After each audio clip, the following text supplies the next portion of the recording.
Selamat berjumpa teman-teman semua.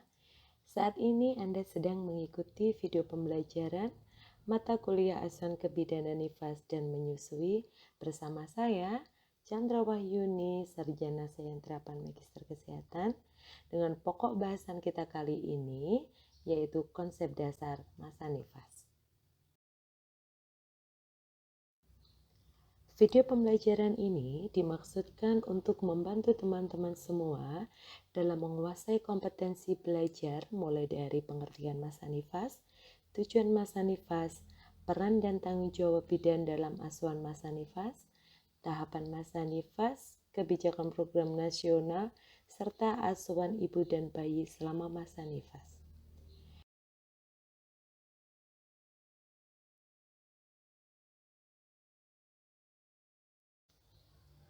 Sebelum Anda melanjutkan memutar video ini, sebaiknya Anda membaca terlebih dahulu buku materi asuhan kebidanan nifas dan materi prasyarat lainnya. Teman-teman semua, asuhan kebidanan masa nifas ini merupakan salah satu asuhan kebidanan yang harus dikuasai oleh para bidan untuk dapat memberikan pelayanan yang profesional dan berkualitas. Oleh sebab itu, pengetahuan dan keterampilan harus dimiliki oleh setiap bidan. Pertama yang akan dibahas adalah definisi dan batasan masa nifas. Berikut merupakan definisi beberapa istilah masa nifas menurut berbagai sumber. Salah satu di antaranya, masa nifas merupakan keadaan setelah lahir di mana plasenta keluar dan berakhir ketika alat-alat kandungan kembali seperti keadaan sebelum hamil. Masa nifas juga bisa berarti masa setelah seorang perempuan melahirkan bayi yang dipergunakan untuk memulihkan kesehatannya kembali yang umumnya memerlukan waktu 6-12 minggu.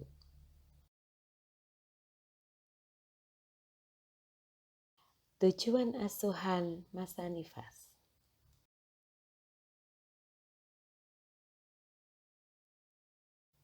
Tujuan umum dari asuhan masa nifas yaitu membantu ibu dan pasangannya selama masa transisi awal dalam mengasuh anak.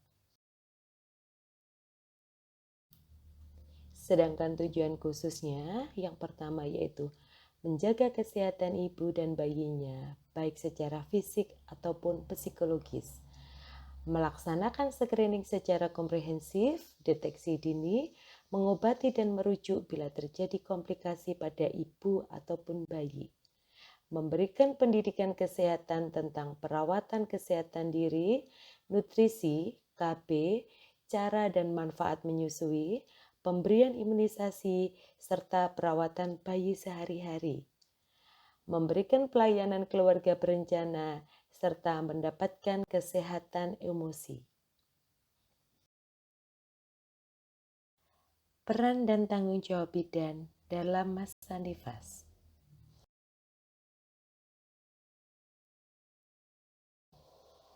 Peran dan tanggung jawab bidan dalam masa nifas yang pertama, memberikan dukungan secara berkesinambungan selama masa nifas sesuai dengan kebutuhan ibu untuk mengurangi ketegangan fisik dan psikologis selama masa nifas. Sebagai promotor hubungan antara ibu dan bayi serta keluarga, membuat kebijakan perencanaan program kesehatan yang berkaitan ibu dan anak dan mampu melakukan kegiatan administrasi, mendeteksi komplikasi dan perlunya rujukan.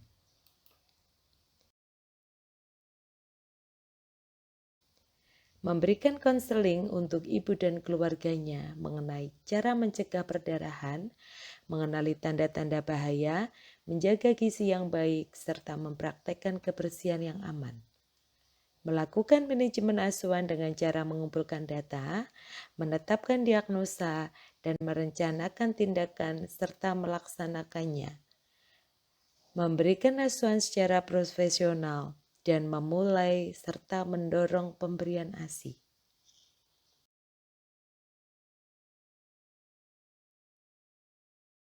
Tahapan masa nifas. Tahapan masa nifas dimulai dari puerperium dini, puerperium intermedial, dan remote puerperium.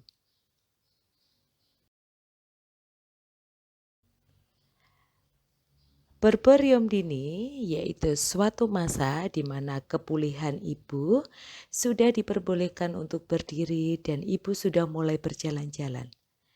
Di dalam agama Islam, pada puerperium ini, ibu telah dianggap bersih dan boleh bekerja selama 40 hari.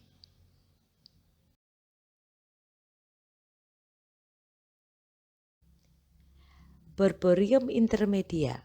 Puerperium intermedial merupakan suatu masa di mana kepulihan organ-organ reproduksi selama kurang lebih 6-8 minggu. Remote puerperium.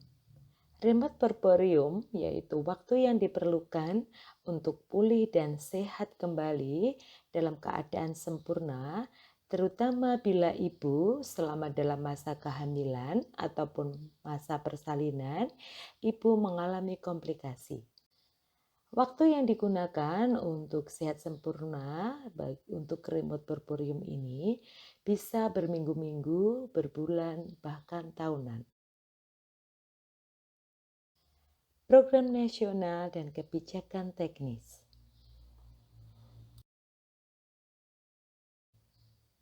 Program nasional dan kebijakan teknis pada masa nifas bisa kita lihat seperti pada uraian di bawah ini, yaitu untuk ibu nifas paling sedikit harus melakukan 4 kali kunjungan yang memiliki tujuan menilai kondisi kesehatan ibu dan bayi, melakukan pencegahan terhadap kemungkinan adanya gangguan kesehatan ibu dan bayi, mendeteksi adanya komplikasi, serta menangani komplikasi atau masalah yang timbul dan gangguan kesehatan ibu nifas maupun bayinya.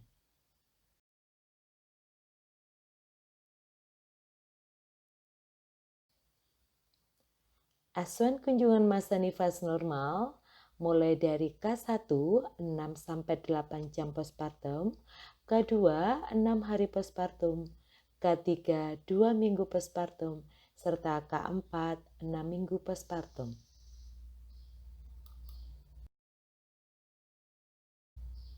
Pada kunjungan pertama 6-8 jam postpartum, asuhan yang bisa diberikan oleh ibu adalah memberikan konseling untuk ibu dan keluarga tentang cara mencegah perdarahan masa nifas karena adanya atonia uteri, mendeteksi dan perawatan penyebab lain perdarahan, serta melakukan rujukan bila perdarahan berlanjut, pemberian ASI awal, serta menjaga bayi tetap sehat melalui pencegahan hipotermi.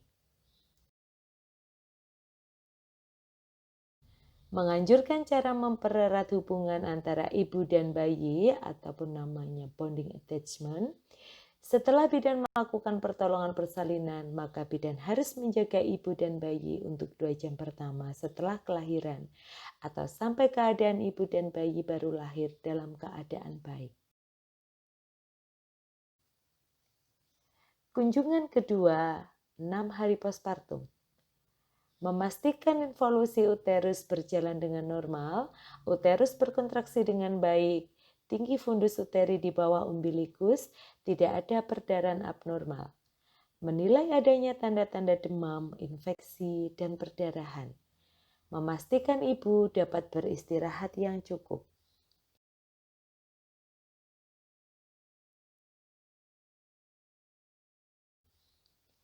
Memastikan ibu mendapat makanan yang bergizi dan cukup cairan, memastikan ibu menyusui dengan baik dan benar, serta tidak ada tanda-tanda kesulitan menyusui, serta memberikan konseling tentang perawatan bayi baru lahir. Kunjungan masa nifas ketiga, 2 minggu postpartum. Asuhan pada 2 minggu postpartum sama dengan asuhan yang diberikan pada kunjungan 6 hari postpartum. Kunjungan keempat postpartum, 6 minggu postpartum. Menanyakan penyulit-penyulit yang dialami ibu selama masa nifas dan memberikan konseling keluarga berencana secara dini. Asuhan ibu dan bayi selama masa nifas. Asuhan ibu selama masa nifas. Anjurkan ibu untuk melakukan kontrol atau kunjungan masa nifas minimal 4 kali selama nifas. Periksa tekanan darah, perdarahan pervaginam, kondisi perineum, tanda infeksi, kontraksi uterus, tinggi fundus uteri, dan temperatur secara rutin. Nilai fungsi berkemih, fungsi cerna, penyembuhan luka, sakit kepala, rasa lelah dan nyeri punggung. Tanyakan pada ibu mengenai suasana emosinya, bagaimana dukungan yang didapatkan dari keluarga, pasangan, dan masyarakat untuk perawatan bayinya.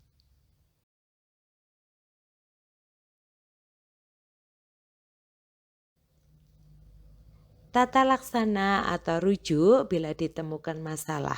Lengkapi vaksinasi tetanus toxoid bila diperlukan. Minta ibu untuk segera menghubungi tenaga kesehatan bila ibu menemukan salah satu tanda berikut.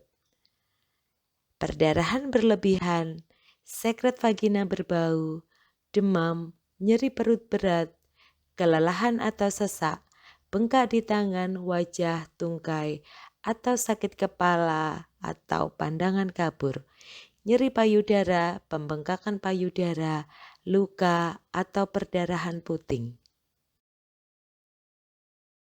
Berikan informasi tentang perlunya melakukan hal-hal berikut.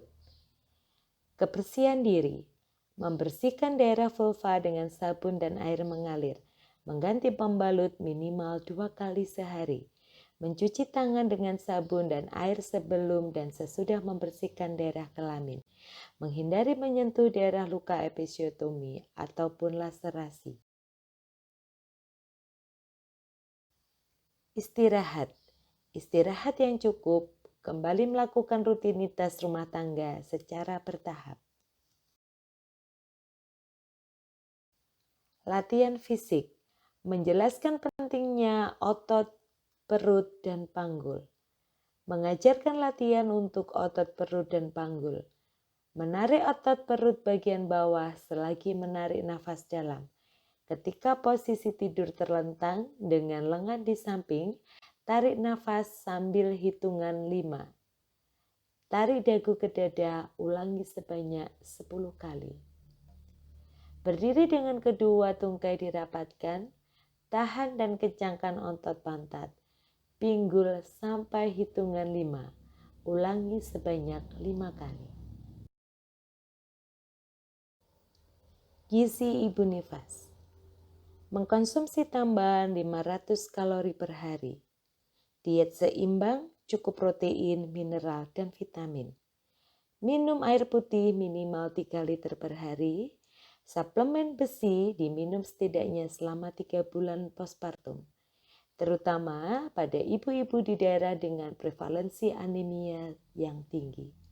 Suplemen vitamin A kapsul yang diminum segera setelah persalinan dan 1 kapsul diminum 24 jam kemudian.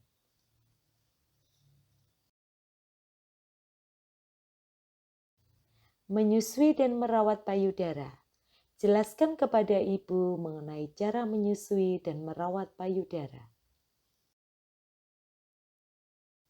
Senggama. Senggama aman dilakukan setelah darah tidak keluar dan ibu merasa nyeri sudah mulai hilang dan ibu dapat memasukkan jari ke dalam vagina. Keputusan tergantung pada pasangan yang bersangkutan.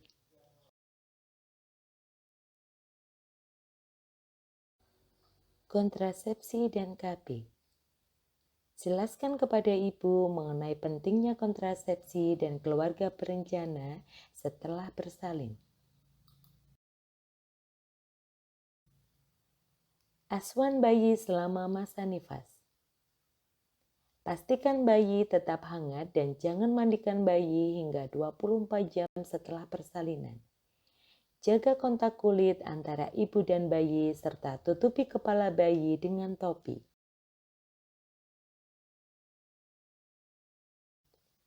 Tanyakan pada ibu ataupun keluarga tentang masalah kesehatan pada ibu. Mulai dari keluhan tentang bayinya, penyakit ibu yang mungkin berdampak pada bayi, cara, waktu, tempat bersalin, dan tindakan yang diberikan kepada bayi. Warna air ketuban, riwayat bayi buang air besar dan air kecil, frekuensi bayi menyusu, dan kemampuan menghisap.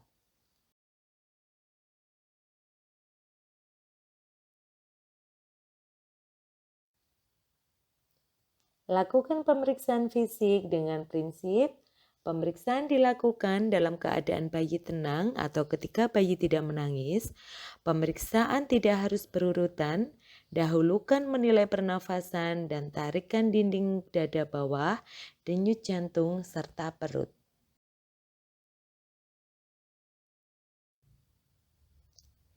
Demikian video pembelajaran pada mata kuliah asuhan masa nifas dan menyusui. Semoga dapat menambah ilmu untuk teman-teman semua. Sampai ketemu di video pembelajaran yang lainnya.